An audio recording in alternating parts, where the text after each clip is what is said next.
Hey, this is Mrs. Yeagle, and I'm here to read to you the first part of chapter 15 from The Lightning Thief. This is called A God Buys Us Cheeseburgers. And there's the cat. The next afternoon, June 14th, 7 days before the solstice, our train rolled into Denver. We hadn't eaten since the night before in the dining car somewhere in Kansas. We hadn't taken a shower since Half-Blood Hill, and I was sure that was obvious. Let's try to contact Chiron, Annabeth said. I want to tell him about your talk with the river spirit. We can't use phones, right? I'm not talking about phones. We wandered through downtown for about half an hour, though I wasn't sure what Annabeth was looking for. The air was dry and hot, which felt weird after the humidity of St. Louis. Everywhere we turned, the Rocky Mountains seemed to be staring at me, like a tidal wave about to crash into the city. Finally, we found an empty do-it-yourself car wash. We veered toward the stall farthest from the street, keeping our eyes open for patrol cars. We were 3 adolescents hanging out at a car wash without a car. Any cop worth his donuts would figure we were up to no good. What exactly are we doing? I asked as Grover took out a spray gun. It's 75 cents, he grumbled. I've only got 2 quarters left. Annabeth? Don't look at me. The dining car wiped me out. I fished out my last bit of change and passed Grover a quarter, which left me 2 nickels and 1 drachma from Medusa's place. Excellent, Grover said. We could do it with a spray bottle, of course, but the connection isn't as good, and my arm gets tired of pumping. What are you talking about? He fed in the corners and set the knob to fine mist. IMing. Instant messaging? Iris messaging, Annabeth corrected. The rainbow goddess Iris carries messages for the gods. If you know how to ask, and she's not too busy, she'll do the same for half-bloods. You summon the goddess with a spray gun? Grover pointed the nozzle in the air and water hissed out in a thick white mist. Unless you know an easier way to make a rainbow. Sure enough, late afternoon light filtered through the vapor and broke into colors. Annabeth held her palm out to me. Drachma, please. I handed it over. She raised the coin over her head. Oh, goddess, accept our offering. She threw the drachma into the rainbow. It disappeared in a golden shimmer. Half-Blood Hill, Annabeth requested. For a moment, nothing happened. Then I was looking through the mist at Strawberry Fields and the Long Island Sound in the distance. We seemed to be on the porch of the big house. Standing with his back to us at the railing was a sandy-haired guy in shorts and an orange tank top. He was holding a bronze sword and seemed to be staring intently at something down in the meadow. Luke, I called. He turned, eyes wide. I could swear he was standing 3 feet in front of me through a screen of mist, except I could only see the part of him that appeared in the rainbow. Percy! His scarred face broke into a grin. Is that Annabeth, too? Thank the gods, are you guys okay? We're, fine, Annabeth stammered. She was madly straightening her dirty t-shirt, trying to comb the loose hair out of her face. We thought, Chiron, He's down at the cabins. Luke's smile faded. We're having some issues with the campers. Listen, is everything cool with you? Is Grover all right? I'm right here, Grover called. He held the nozzle out to one side and stepped into Luke's line of vision. What kind of issues? Just then a big Lincoln Continental pulled into the car wash with its stereo turned to maximum hip-hop. As the car slid into the next stall, the bass from the subwoofers vibrated so much it shook the pavement. Chiron had to... What's that noise? Luke yelled. I'll take care of it, Annabeth yelled back, looking very relieved to have an excuse to get out of sight. Grover, come on. What? Grover said. But... Give Percy the nozzle and come on, she ordered. Grover muttered something about girls being harder to understand than the oracle at Delphi. Then he handed me the spray gun and followed Annabeth. I readjusted the hose so I could keep the rainbow going and still see Luke.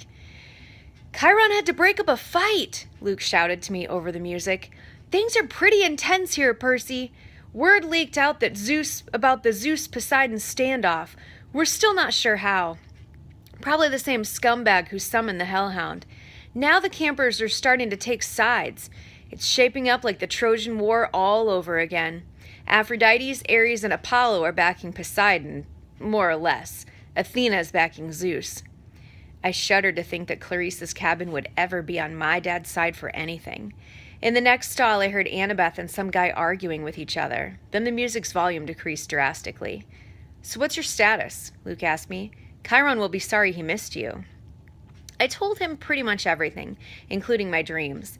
It felt so good to see him, to feel like I was back at camp, even for a few minutes, that I didn't realize how long I'd talked until the beeper went off on the spray machine, and I realized I only had one more minute before the water shut off. "I wish I could be there," Luke told me. "We can't help much from here, I'm afraid, but listen, it had to be Hades who took the Master Bolt.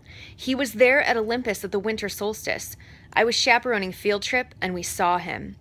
But Chiron said the gods can't take each other's magic items directly." "That's true," Luke said, still looking troubled. "Still, Hades has the Helm of Darkness. How could anybody else sneak into the throne room and steal the Master Bolt? You'd have to be invisible." We were both silent until Luke seemed to realize what he'd said. Hey, he protested. "I didn't mean Annabeth. She and I have known each other forever. She would never... she's like a little sister to me." I wondered if Annabeth would like that description.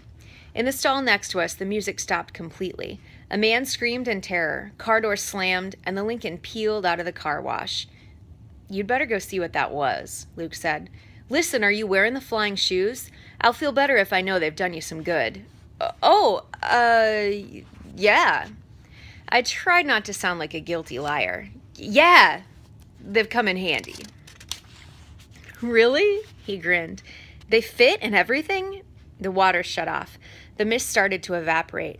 "Well, take care of yourself out there in Denver," Luke called, his voice getting fainter. "And tell Grover, it'll be better this time. Nobody will get turned into a pine tree if he just..." But the mist was gone, and Luke's image faded to nothing. I was alone in a wet, empty car wash stall. Annabeth and Grover came around the corner laughing, but stopped when they saw my face. Annabeth's smile faded. "What happened, Percy?" "What did Luke say?" "Not much," I lied, my stomach feeling as empty as a Big 3 cabin. "Come on, let's find some dinner." A few minutes later, we were sitting at a booth in a gleaming chrome diner. All around us, families were eating burgers and drinking malts and sodas. Finally, the waitress came over. She raised her eyebrow skeptically. "Well?" I said, "We, want to order dinner." "You kids have money to pay for it?" Grover's lower lip quivered. I was afraid he'd start bleeding, or worse, eating the linoleum. Annabeth looked ready to pass out from hunger. I was trying to think up a sob story for the waitress when a rumble shook the whole building. A motorcycle the size of a baby elephant had pulled up to the curb. All conversation in the diner stopped. The motorcycle's headlight glared red. Its gas tank had flames painted on it, and a shotgun holster riveted to either side, complete with shotguns. The seat was leather, but leather that looked like, well, Caucasian human skin. The guy on the bike would have made pro wrestlers run for mama. He was dressed in a muscle t-shirt and black jeans and a black leather duster with a hunting knife strapped to his thigh. He wore red wraparound shades, and he had the cruelest, most brutal face I'd ever seen. Handsome, I guess, but wicked, with an oily black crew cut and cheeks that were scarred from many, many fights. The weird thing was, I felt like I'd seen his face somewhere before. As he walked into the diner, a hot, dry wind blew through the place. All the people rose, as if they were hypnotized, but the biker waved his hand dismissively, and they all sat down again. Everybody went back to their conversations. The waitress blinked, as if somebody has just pressed the rewind button on her brain. She asked us again, "You kids have money to pay for it?" The biker said, "It's on me." He slid into our booth, which was way too small for him, and crowded Annabeth against the window. He looked up at the waitress, who was gaping at him, and said, "Are you still here?"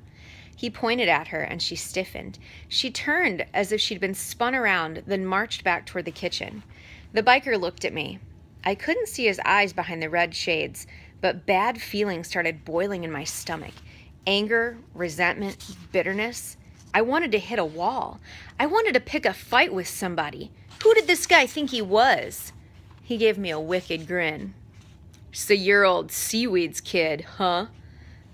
I should have been surprised or scared, but instead I felt like I was looking at my stepdad, Gabe.